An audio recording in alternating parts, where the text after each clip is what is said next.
Hello students, आप सभी लोगों का स्वागत है इस नए वीडियो में जिसमें हम लोग कैरेक्टरिस्टिक्स ऑफ केमिकल रिएक्शन को फॉरवर्ड कर रहे हैं, आगे बढ़ा रहे हैं, है ना। और पढ़ने की कोशिश पिछले वीडियोस में हम लोग क्या देखे हैं कि कैरेक्टरिस्टिक्स ऑफ केमिकल रिएक्शन होता क्या है, उसके बाद इवोल्यूशन ऑफ, उसमें 5 तरीके में इवोल्यूशन ऑफ गैस के बारे में बात किया गया, चेंज इन स्टेट के बारे में बात किया गया, चेंज इन कलर के बारे में बात किया गया। Now in this video we will talk about the other two chemical characteristics, that is change in temperature and formation of precipitate, and we will also talk about the whole overall scenario of the characteristics of chemical reaction. सबसे पहले हम लोग बात करते हैं, पिछले class में हम लोगों ने क्या देखा था कि भाई क्या पढ़ा था, characteristics of chemical reaction. Characteristics क्या बताया गया था पिछले क्लास में कि आइडेंटिफिकेशन, कि अगर हम ये कह दें कि 5 कैरेक्टरिस्टिक्स होता है, evolution of gas, change in state, change in colour, change in temperature and formation of precipitate, अगर हम ये कहते हैं, और तो इसके बाद तुरंत आप लोगों के दिमाग में ये आना चाहिए कि अगर इन 5 में से कोई भी एक चीज अगर फॉलो हो रहा है किसी केमिकल प्रोसेस में, तो समझ जाइए कि वो एक केमिकल रिएक्शन है। और अगर out of these 5 if there is no identification, है ना, जो कैरेक्टरिस्टिक को फॉलो कर रहा है, तो समझिए वो कभी भी केमिकल रिएक्शन नहीं हो सकता है। और भी कुछ हो रहा होगा, लेकिन ये 5 में से कम एक चीज होना जरूरी है। अगर नहीं हो रहा है तो वो कैरेक्टरिस्टिक्स नहीं है। मतलब अगर सिर्फ इवोल्यूशन ऑफ गैस हो गया, बाकी ये चारों नहीं हो रहा है, तभी भी वो केमिकल रिएक्शन हो सकता है। अगर चेंज इन स्टेट हो रहा है, बाकी चारों नहीं हो रहा है, तभी भी हो सकता है। मतलब 5 में से कुछ भी एक हो जाए, हो सकता है। लेकिन अगर 5 में से कोई भी एक नहीं हो, ये थोड़ा सा आपके लिए ये बात का गवाही देगा कि वहां पे केमिकल रिएक्शन नहीं हो रहा। पिछले क्लास में हम लोग खत्म किए थे चेंज इन कलर। हम लोग यहीं से फिर शुरू करते हैं कि कुछ केमिकल रिएक्शन ऐसा है जिसमें जब आप लोग आगे पढ़िएगा समझ में आएगा कि कोई भी कलर मिलने से कोई और कलर बन जा रहा है। अब पिछले क्लास में इसके बारे में बात कर रहे थे कि ऐसा फिजिकली नहीं हो सकता है, भौतिक रूप से कोई पॉसिबल नहीं हो सकता कि 2 पेंट, पीला पेंट को मिला दो, कलरलेस पेंट को मिला दो और पीला बन जाए। कहीं पॉसिबल है यार? कभी पॉसिबल नहीं है भाई, है ना, कभी पॉसिबल नहीं है। But this is possible in chemical reaction. When you talk about the chemical reaction, when you talk about the chemical change, you will find that there is a huge change in color. लाल मिल रहा है, पीला बन जा रहा है, पीला लाल मिल के brown बन जा रहा है, ब्राउन काला मिल के व्हाइट बन जा रहा है, कुछ भी होता है।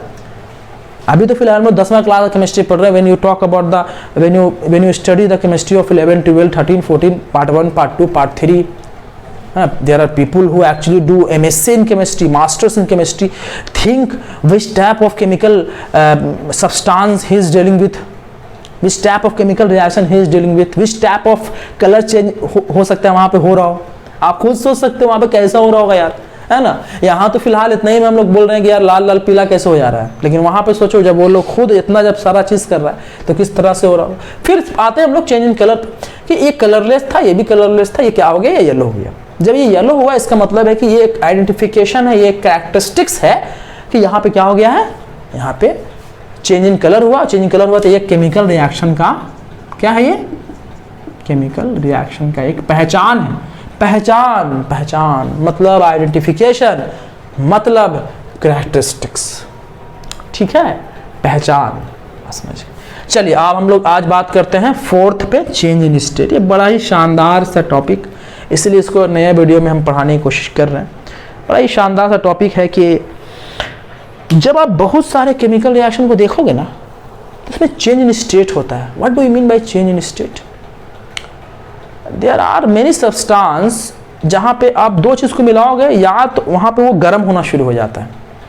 जैसे चूना पत्थर, याद है आपको कैल्शियम कार्बोनेट को पानी मिलाने पे क्या होता है, चूना, जो वाइट चूना होता है, वो आप जब पानी में मिलाते हो क्या होता है, वो पूरा फदक के एकदम गर्म हो जाता है, बड़ी भयानक लेवल पे गर्म हो जाता है। तो there are so many chemical reaction where the temperature changes, either the temperature change by increasing or by decreasing. या तो टेम्परेचर बढ़ जा रहा होता है या तो घट जा रहा हो, या तो हीट बढ़ जा रहा होता है या तो हीट घट जा रहा होता है। तो देखो यार, यहाँ पे चेंज इन टेम्परेचर कहा गया है कि अगर कहीं पे टेम्परेचर में चेंज हो रहा है तो वो भी एक एग्जांपल है कि वो एक केमिकल रिएक्शन हो सकता है। यहाँ पे चेंज इन टेम्परेचर कहा गया है, ना कि डिक्रीज इन टेम्परेचर और इंक्रीज इन टेम्परेचर, ठीक है। यहाँ पे डिक्रीज भी हो सकता है और इंक्रीज भी हो सकता है। Change in temperature means either it will decrease or it will increase, है ना। In both circumstances you will say that this is the characteristics of chemical reaction, है ना। ऐसा ना हो कि it is only to say that the increasing in temperature is the characteristics of chemical reaction, no, either the temperature increasing or heat is increasing or the temperature decreasing or heat is decreasing, दोनों cases में जो है change in temperature आता है। अब आते हैं chemical reaction भी किन किन केसेस में हीट बढ़ जाता है, निकल जाता है, और किस में हीट घट जाता है। जैसे देखो, जिंक को जब एसिड के साथ मिलाते हैं तो जिंक सल्फेट बनता है, हाइड्रोजन गैस भी बनता है, और याद रखिए यहाँ पे हीट निकलता है। मतलब जिस मान लीजिए कि एक बोतल लीजिए आप, उस बोतल में मान लीजिए एक क्या बोलते हैं उसको, फ्लास्क है, उसमें आप H2SO4 रखे हुए हैं, उसमें जिंक जो है मिलाएं तो केमिकल रिएक्शन हुआ, जिंक सल्फेट बना, हाइड्रोजन गैस इवॉल्व होकर बाहर निकला, तो वहाँ पे आप उस फ्लास्क देखिए वो गर्म हो जाएगा। वो क्या हो जाएगा? गर्म हो जाएगा। तो ऐसे केस में हम लोग कहते हैं कि यहाँ पे हीट निकल रहा है। क्या हो रहा है? यहाँ पे हीट निकल रहा है। जब हीट निकलता है तो समझ जाइए कि टेम्परेचर जो होता है वो चेंज हो रहा है। टेम्परेचर यहाँ पर जब हीट निकले तो टेम्परेचर इंक्रीज करेगा ना, तो टेम्परेचर इंक्रीज हो रहा है, इसका मतलब ये एक केमिकल रिएक्शन है। तो केमिकल रिएक्शन के बहुत सारे एग्जाम्पल में एक एग्जाम्पल कौन हो गया? जहाँ पे टेम्परेचर का निकलना हो जाए, चेंज इन टेम्परेचर, ठीक है। तो ये एक एग्जाम्पल है जहां पे हीट निकल रहा है। अच्छा, इसी का विपरीत इसी के बराबर में एक और एग्जाम्पल ये भी है। इसमें भी अगर आप नाइट्रोजन गैस को हाइड्रोजन गैस के साथ मिलाते हैं तो अमोनिया गैस बनता है, लेकिन यहाँ पे पढ़ने लायक बात है कि यहाँ पे हीट निकलता है, इवॉल्व होता है, ठीक है। हीट क्या होता है? इवॉल्व होता है। हीट हम लोगों को मिलता है, एटमोस्फेयर में वो हीट जाता है, उस हीट का हम लोग कुछ इस्तेमाल कर सकते हैं। तो ये दोनों केमिकल रिएक्शन का एग्जाम्पल में। अब आता है एक और जो थोड़ा सा उल्टा है। देखिए, कैल्शियम का जो चूना होता है उसको अगर आप हीट गर्म करोगे ना तो वो कैल्शियम ऑक्साइड और कार्बन डाइऑक्साइड में चेंज कर जाता है। अब ध्यान से सोचो, आप सुनो यहाँ पे क्या कहना चाह रहे हैं। यहाँ पे ये इंपॉर्टेंट नहीं कि क्या क्या बन रहा है, क्योंकि ये तो आप आगे पढ़ोगे कि कौन कौन सा केमिकल रिएक्शन में क्या क्या चीज बनता है। यहाँ पे इंपॉर्टेंट ये है कि इस केमिकल रिएक्शन में हीट निकला था और हीट केमिकल रिएक्शन में हीट लगा है, मतलब इसमें टेम्परेचर इंक्रीज करेगा, इसमें टेम्परेचर क्या होगा? डिक्रीज करेगा, ठीक है। और एक और चीज याद, ये दोनों जो है एग्जाम्पल है चेंज इन टेम्परेचर का, और चेंज इन टेम्परेचर एग्जाम्पल है कैरेक्टरिस्टिक्स ऑफ केमिकल रिएक्शन का। इसका मतलब ये तीनों का तीनों जो होता है एक केमिकल रिएक्शन है, ठीक है। अच्छा, यहाँ पे एक बड़ा ही शानदार सा कंसेप्ट होता है, उसको भी पढ़ ही लिया जाए। उसको पढ़ के क्या है कि there are two types of chemical reaction when you term chemical reaction in the form of heat, either heat will release or either heat will absorb. या तो हीट हम लोग को देना पड़ेगा या तो हीट हम लोगों को मिलेगा। अगर हीट हम लोगों को मिलता है तो उस तरह के केमिकल रिएक्शन में हम लोग कहते हैं एक्सोथर्मिक रिएक्शन। क्या कहते हैं? एक्सोथर्मिक। वैसा रिएक्शन जिसमें हीट हम लोगों को मिले तो उसको हम लोग कहते हैं एक्सोथर्मिक रिएक्शन। वैसा केमिकल रिएक्शन जिसमें हीट हम लोगों को मिले तो उसको हम लोग कहते हैं एक्सोथर्मिक केमिकल रिएक्शन। और कुछ केमिकल रिएक्शन ऐसा होता है जिसमें हम लोग को हीट लगता है, हीट हम लोग देते हैं, बिना हीट दिए हुए काम नहीं चलेगा, तो उसको हम लोग कहते हैं एंडोथर्मिक केमिकल रिएक्शन। तो in the term of heat, in the term of temperature, there are two types of chemical reaction. The first one is exothermic chemical reaction and the second one is endothermic chemical reaction. What is exothermic chemical reaction? Whenever after the chemical reaction heat is released to atmosphere, heat is released to atmosphere after the chemical reaction, if we are obtaining the heat after chemical reaction, chemical reaction हो चुका है, उसके बाद हम लोग को heat मिल रहा है, समझ जाइए वो एक्सोथर्मिक केमिकल रिएक्शन है। And there are some chemical reaction where it is necessary to give firstly heat to start the chemical reaction. एक होता है कि केमिकल रिएक्शन कि भाई रिएक्शन हो गया, लास्ट में हीट मिल गया तो एक्सोथर्मिक, और एक होता है कि जब तक इसमें हीट नहीं दी जाएगी टूटेगा ही नहीं, रिएक्शन होगा ही नहीं, उसको हम लोग कहते हैं endothermic reaction.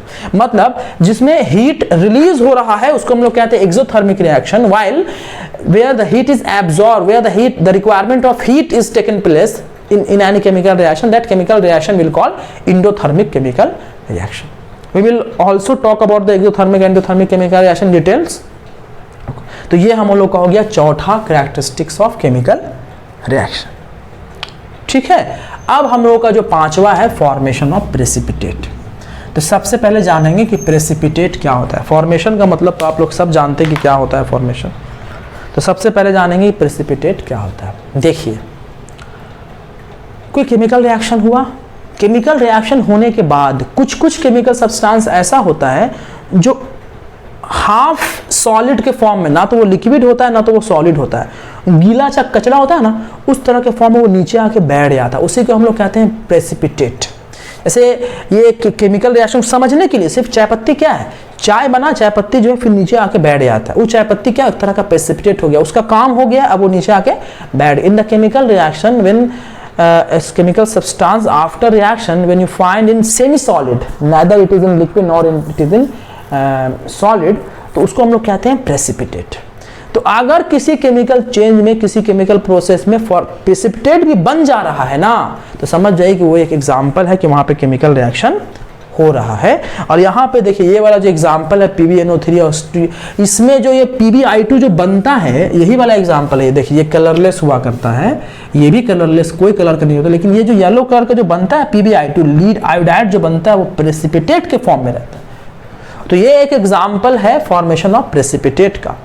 And in the next classes we will talk about the types of chemical reaction, where we will talk about the combination displacement chemical reaction and double displacement chemical reaction. In double displacement chemical reaction you will find so many examples of the formation of precipitate. There are many reactions where the precipitates are taking place, ठीक है, बहुत सारा chemical reaction. तो हम लोग ये जो पांचों जो केमिकल रिएक्शन पढ़ रहे थे, कैरेक्टरिस्टिक्स जो पढ़ रहे थे, formulation of gas, change in state, change in colour, change in temperature, formation of precipitate, इसमें थोड़ा सा और बात कर लीजिए कि क्या है कि अगर कोई केमिकल रिएक्शन में कोई केमिकल सब्सटेंस बच गया है वो प्रेसिपिटेट के फॉर्म में, समझ जाए कि वो भी एक केमिकल रिएक्शन का कैरेक्टरिस्टिक्स में आता है। आप लोगों के दिमाग में एक सवाल उठ रहा होगा, सर हम लोगों को कैसे पता चलेगा कोई केमिकल सब्सटेंस सॉलिड में है, लिक्विड में है, गैस में है या प्रेसिपिटेट में है? तो ये आप लोगों को याद करना होगा कौन कौन, सबका नेचर होता है, सबको याद करना होगा कौन सॉलिड में से, कार्बन जो होता है सॉलिड में होता है, ऑक्सीजन गैस में होता है, तो ये आप लोगों को याद करना होगा। ये तो भाई देखो, इतना तो हम लोग को पता है कि ये केमिस्ट्री है ना कि फिजिक्स और मैथ है। फिजिक्स और मैथ में 100% कंसेप्ट बेसिस पे है, कुछ ही चीज़ को याद करना पड़ता है, बाकी ज़्यादा चीज़ को याद नहीं करना पड़ता है, ठीक है। लेकिन यहाँ पे क्या है, यहाँ पे आप लोगों को समझना भी है और याद भी करना है, क्योंकि केमिकल रिएक्शन में माना ही गया है कि आपके केमिस्ट्री माना ही गया है कुछ कुछ चीज़ों को आप लोगों को याद करना है, ठीक है। तो ये आपको याद करना है कौन सा प्रेसिपिटेट है। अच्छा, ये भी आप बोलोगे सर कौन सा केमिकल सब्सटेंस कौन से कलर का होता है, ये भी आप लोग को याद करना पड़ेगा। वैसे हम ये पूरा डिटेल आपको बता देंगे, वो पूरा एक लिस्ट दे दिया जाएगा जिसमें आप लोग हम याद करने में आप लोगों को आसानी हो। तो ये हमारा पांचों कैरेक्टरिस्टिक्स ऑफ केमिकल रिएक्शन था। इसमें ये बात तो समझ में आ रहा है कि अगर इन पांचों में से कोई भी अगर एक चीज अगर फॉलो हो गया तो समझिए कि वो एक केमिकल रिएक्शन है, ठीक है। 2 भी फॉलो हो सकता है, 3 भी फॉलो हो सकता है, 4 भी फॉलो हो सकता है। ऐसे कुछ कुछ केमिकल रिएक्शन इसी बोर्ड पे मौजूद है, अब इसको हम मिटा रहे हैं और कुछ कुछ केमिकल रिएक्शन को लेकर के आ रहे हैं, जहाँ पे जैसे मान लीजिए एक ये है, ये केमिकल रिएक्शन के बारे में देखिए और फिर ये वाले के बारे में देखिए। चलिए ये दोनों के बारे में देखिए। चलिए इसको हटा दिया जाए, हाँ चलिए ये भी हटा दो, इसमें कोई दिक्कत नहीं है। चलिए इसको भी हटा दिया जाए। अब आ जाइए, ये 3 केमिकल रिएक्शन है, इसमें हम लोग देखेंगे क्या क्या चीज़ होता है। देखो यार, इसमें देखो, इसमें ये हाइड्रोजन गैस बना है, तो इवोल्यूशन ऑफ गैस भी हो गया, इवोल्यूशन ऑफ गैस, और हीट भी निकल रहा है, इसका मतलब ये इंक्रीज इन टेम्परेचर भी हो गया, मतलब चेंज इन टेम्परेचर, ठीक है। तो ये जो केमिकल इक्वेशन देख रहे हो आप, ये 2 कैरेक्टरिस्टिक्स को फॉलो करता है, इवोल्यूशन ऑफ गैस भी और इंक्रीज इन या टेम्परेचर में चेंज भी। ये जो आप देख रहे हो, ये चेंज इन कलर को भी फॉलो करता है और प्रेसिपिटेट वाले को भी फॉलो करता है, प्रेसिपिटेट वाले को भी फॉलो।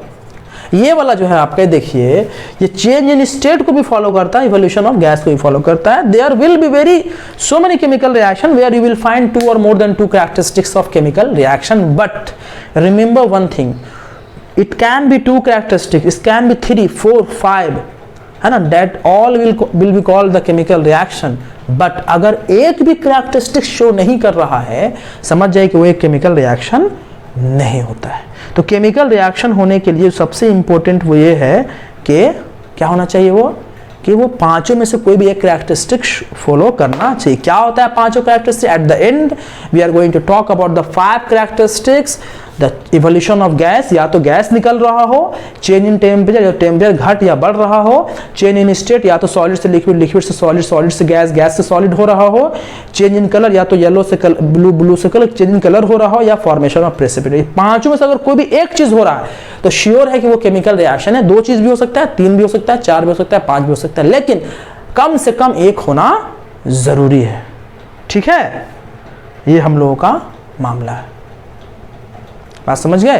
तो फिर मिलते हैं हम लोग अगले क्लास में, है ना, नेक्स्ट टॉपिक के साथ। जब तक इस वीडियो को देखते रहिए। अगर कोई इस वीडियो को पहली बार देख रहे हैं तो इससे पहले भी एक वीडियो है जो कैरेक्टरिस्टिक्स ऑफ केमिकल इक्वेशन के नाम से है, तो पहले उसे देख लें। वो देखने के बाद आपके लिए इजी हो जाएगा समझना, बिना उसको देखे हुए समझ में नहीं आएगा। ठीक है, फिर मिलते हैं आप लोगों से अगली क्लास में। वेट कीजिए अगले वीडियो के लिए, अगले टॉपिक के लिए। Thank you so much.